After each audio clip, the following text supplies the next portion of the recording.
I caught this little film the other day.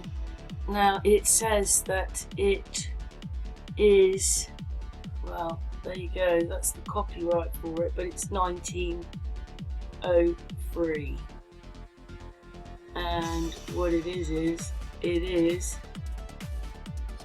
Alice in Wonderland filmed.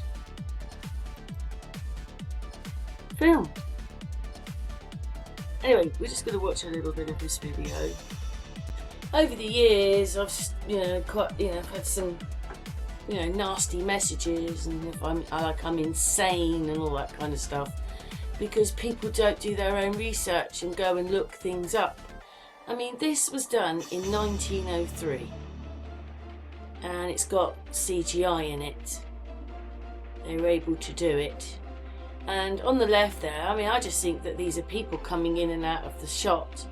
And then what they've done is they have, this is how they've masked them out. Yeah. I think that's a person standing there, and they just keep coming in and out, and they have to get rid of the people. Because obviously you're supposed to be looking at the story. But whoever made it, whenever it was, in 1903, there was CGI.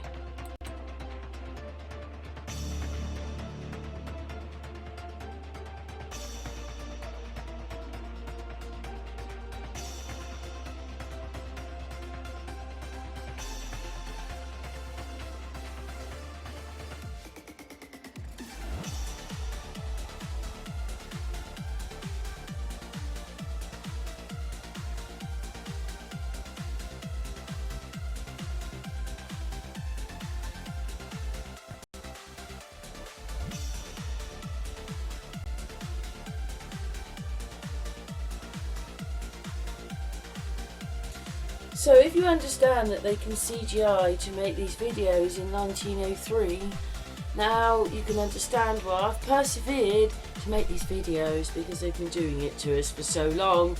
People may not want to realise it, they don't want to open their eyes and see it, but it was happening. Or it's just, well, anyway, they all look like this, they all look like CGI, they are all CGI. And also, I've seen the shadows of people in the footage, like it's like they're filming through glass and they're on the glass somehow. But here I do think that these are the people coming in and off and doing things, and they've just amended it. So it's probably just a private video, but they can still do the CGI. That's my point. So she's big and then she's getting smaller. They could manage to do that. Oh, that just is this bit when we come. Look at that. See the faces here and here. Always got this stuff in it. But let's go back to wherever we were. Look at that. What is that? Poorly edited, considering what they were able to do. Let's carry on.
I was sent this video today on the Sun and Moon group on Facebook, and of course me and James talk about it in our hangout, and obviously, well, I mentioned it I think, and also Gillian did on Ladies Night the other day, and now it seems to be all over the news.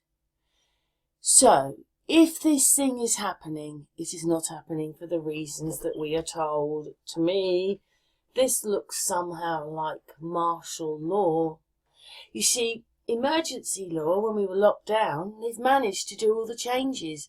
3 years it took them to bring up what they're doing to us today. Unbelievable. We need to wake up. I wish I could buy an island, and all the awake people who don't want this, we could go and live there, because I don't want this anymore. All they're prepared to do is take our freedom away and treat us like we're sheep herded into little pens. Anyway, I am disgusted that we will sit here and watch it all happen and do nothing, because I don't want this. How many of us of you don't want this too? Anyway, watch the video. Thank you very much to the Facebooker that put this out, and what's your thoughts? Forget COVID lockdowns. Those are so last year. Get ready for climate lockdowns.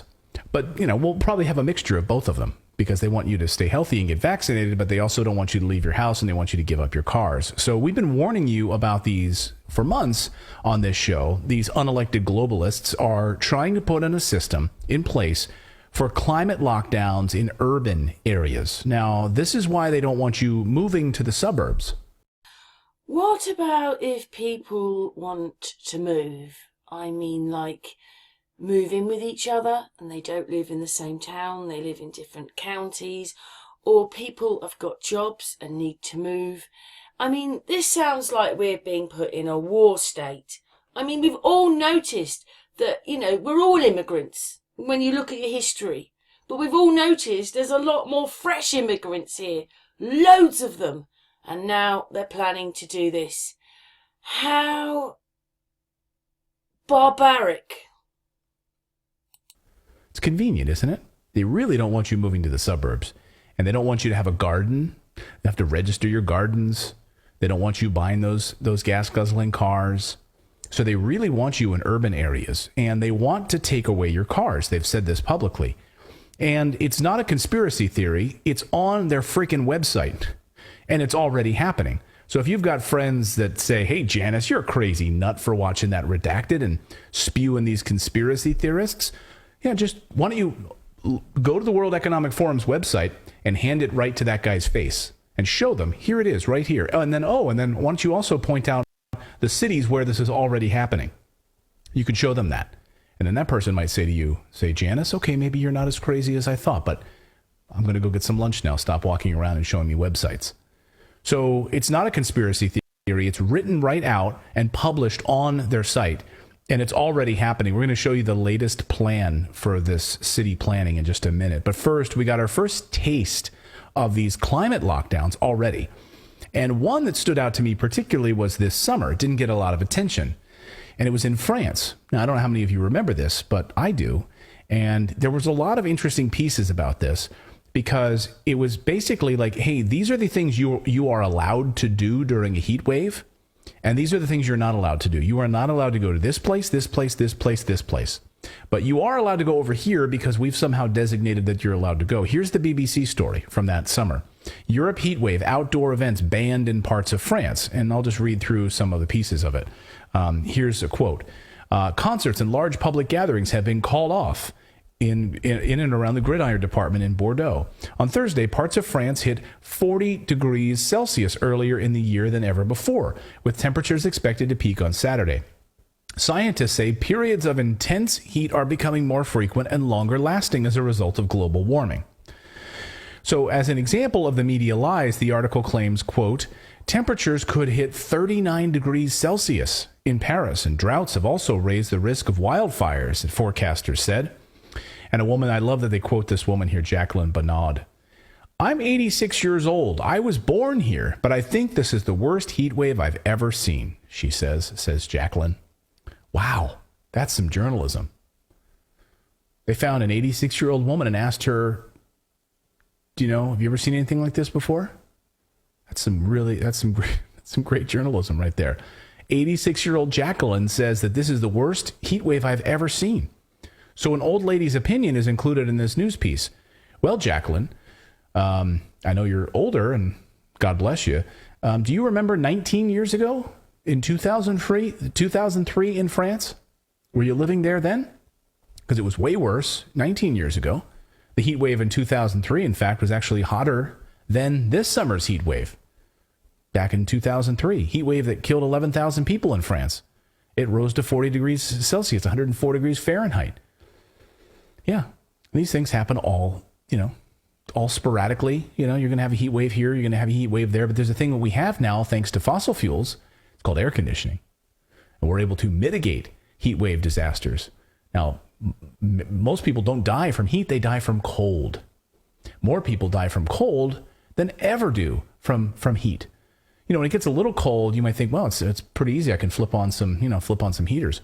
There's a lot of people for whom don't have access to heat because we've taken it away from them. We've told them in third world countries now that, hey, you guys can't use coal. You guys can't use the very things that we used to industrialize. So we had our 100 years in Britain and the United States where it was fine for us to use coal to keep the lights on and to stay warm, but you're not allowed to. You have to skip right from using dung. You have to skip from that right to solar panels. Nothing in between. That's where we're at right now. That's what these globalists are doing to a lot of the people throughout Africa. So now this morning we got word that England is setting up new lockdown policies, new lockdown plans for climate change, and it's going to break cities in designated, it's going to basically break cities up into designated lockdown zones. Are you in one of these zones? You might be. The goal is to take away your car and force you to stay put. And if this sounds familiar, it's because it's right out of the World Economic Forum's playbook. It's called a 15-minute city. Here's the BBC to explain it. The 15-minute city is a really simple concept in many ways. It's really just saying that every urban citizen should be able to meet their basic needs within a 15-minute walk or cycle ride from their house. The concept of the 15-minute city was proposed by French Colombian scientist Carlos Moreno, and aspects of it are starting to be adopted in cities like Paris, Barcelona, and Bogota. So it's already rolling out. And now, here's the World Economic Forum in their own words on their website.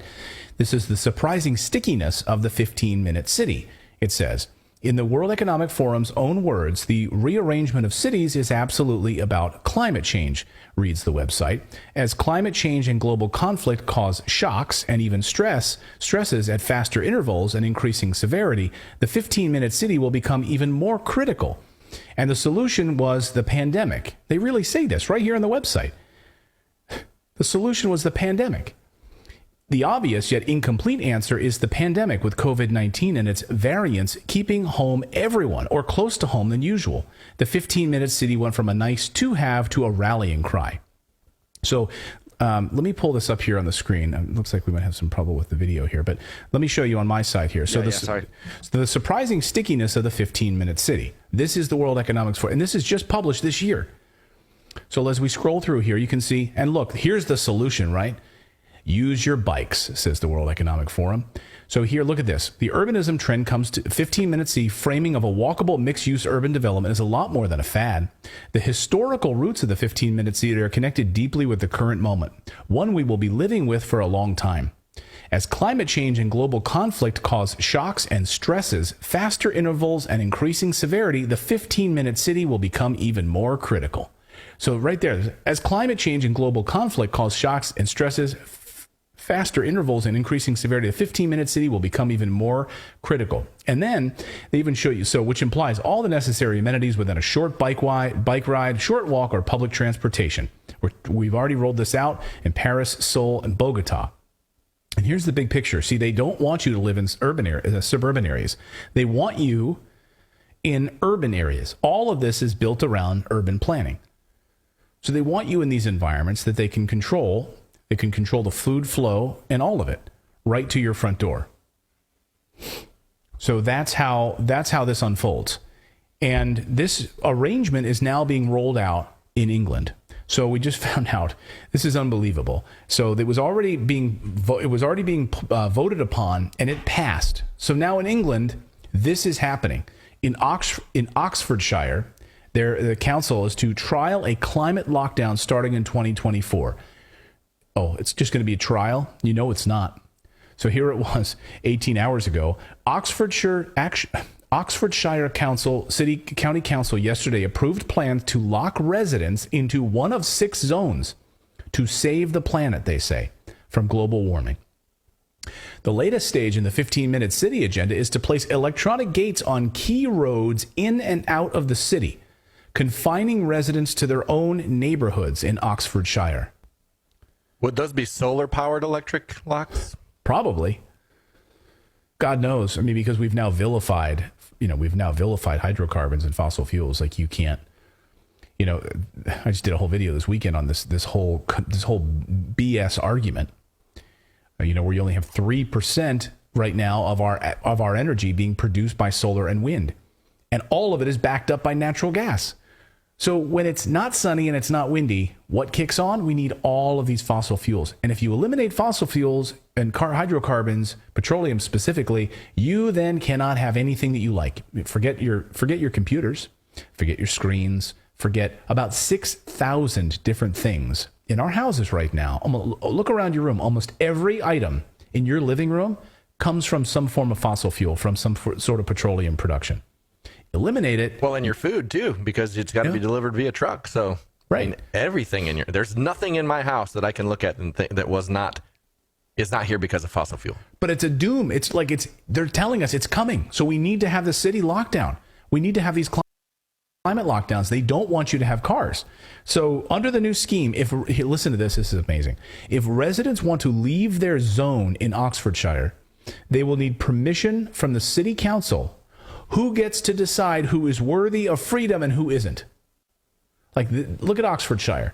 Like, well, I just want to take a drive. I want to take a drive in the countryside, and I want to go visit grandma who lives, 60 kilometers away. Screw you.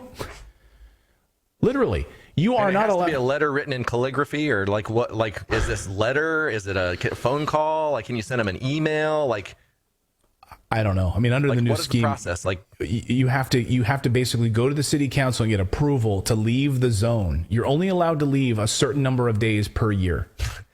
That's like, Mom, can I go outside? No, it's too hot outside. Oh man, play in your room. I mean, like the heat wave thing. Like, aren't we adults enough to know? Like, if it's so freaking hot, I'm not going to go see. You know what? I'm not going to go to the Yanni concert if it's so freaking hot. You know what I mean?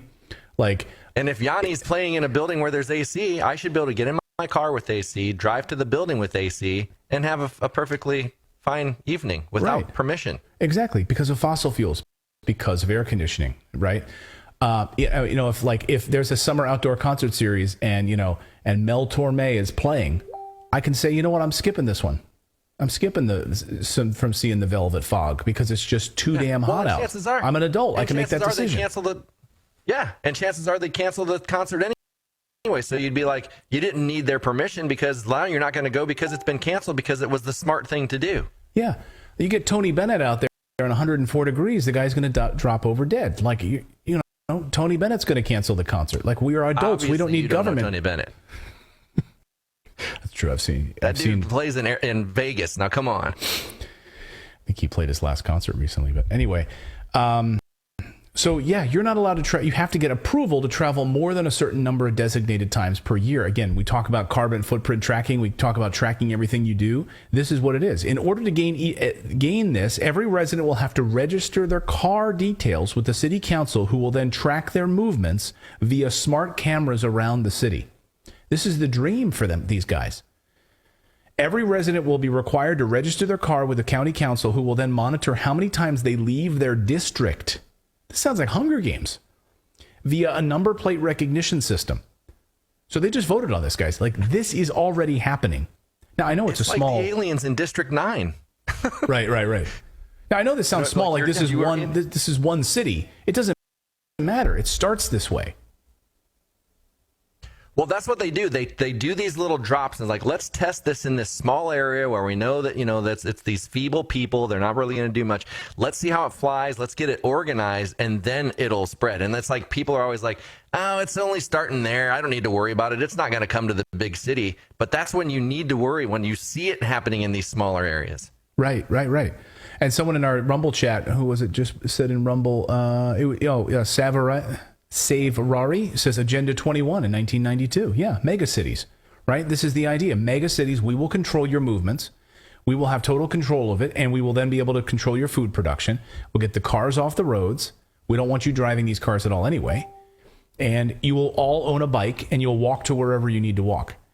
So this is madness. This is madness. James Woodhoyson warned about us of this in Spiked in October. In late October, James writes, "The madness of the 15-minute city. The green agenda is taking inspiration from the illiberal days of lockdown," he writes. To this end, Oxfordshire Council, which is run by the Labour and Liberal Democrats and the Green Party, wants to divide the city of Oxford into 6 15-minute districts. In these districts, it is said most household essentials will be accessible by a quarter of an hour walk or ride by bike. So residents will have no need for a car. On the surface, these 15-minute neighborhoods might sound pleasant and convenient, but there's a coercive edge. The council plans to cut car use and traffic congestion by placing strict rules on car journeys. Residents will have to register their cars with the city council, and they will be tracked to count their journeys through the key gateways in and out. It's a social credit scheme, James writes, that starts with your car and works like an anti-frequent flyer points. The less you drive, the less you travel, the better and higher your score. They don't want you visiting anything. They don't want you going anywhere. Under the new proposals, if any of Oxford's 150,000 residents drive outside of their designated district more than 100 days a year, he or she could be fined £70 each time that happens. It's fucking crazy, I mean, guys. they should cordon off the grocery stores too, based on your social credit score, so that like, no, you've got a social credit score of 200 or less. This is the only aisle you can shop from. You're getting canned SpaghettiOs. I know, and I know it sounds crazy. If you want fresh meat, yeah, no, you're right. Yeah. You're only allowed a certain number of meat credits, guys. This is where this is going. This is not conspiratorial shit. This is they've written it out. They're executing on it. They've already run pilot programs that they're running in Paris, Bogota, Houston. Like, this is happening. And it's they paint it as like a dream. You don't need to go anywhere. You can just walk everywhere. And look, I like the idea of like urban, like walking in a city, but I also don't want to stay there forever. I'd like to go visit my mom who lives, a couple hours away. I want to go visit friends. I want to go upstate and visit. I want to maybe commute from work. I want to live in the city and commute outside of the city. What about the people that want to commute for work? Have that choice, have that liberty. No, sorry. Under this plan, you won't. And what about people who can't walk 15 minutes to the grocery store, who they just don't have the capacity? I mean, I think you guys are, all a bunch of wimps. The Amish do it. The Amish live this way, I mean, they don't go further than unless they hire somebody to drive them to Pennsylvania to see their family, they stay within, how far a horse can travel. So they want you to be Amish. Such a big deal. They want us to be Amish. That would be, actually, no, they don't, because they don't want us to farm. No, actually, yeah, they don't. Yeah, they don't want you to farm, and collect rainwater, stuff like that. Yeah. Yep. That's true. Yeah, because they want to vaccinate I think I'm going to become Amish. I just got to cut this off, and I'm Amish. And get a horse and buggy. Thank you so much for watching this segment here at Redacted. We are live every day at 4 p.m. Eastern Time, trying to share the stories that the mainstream media will not cover. You should also come over and join our community of Redacted Rebels over at redacted.inc. That's our private locals community where we can share exclusive content that we simply cannot share here on YouTube. Come over and join the rebellion together right now by going to redacted.inc. We'll see you next time. I saw Charles talking, because now he's head of the UN, and you know what the UN is, it's the One World Order. And he was talking about building cities, spending millions and trillions of pounds, but also saying it was going to be done in a military way. And no one was really taking any notice, I don't think, of what he was saying. I actually think I put the video out on Sun and Moon months ago. I don't know if you put Sun and Moon and Charles, maybe you'll find it. I don't know, you're not a YouTuber like. But this, they're telling you it's for this and that. What, are they running out of gas? They're running out of fuel, you know, for our cars? Or, you know, I saw some of the comments on this video. The lady said she'd looked up the, you know, like 10 years or 20 years of Canada, and the temperatures hadn't changed. So you're being told that this is being brought in for certain reasons, but it won't be. It'll be for different reasons. It'll be for different reasons. This is how they're going to control us in this one world order Roman thing. We all need to wake up and realise, please.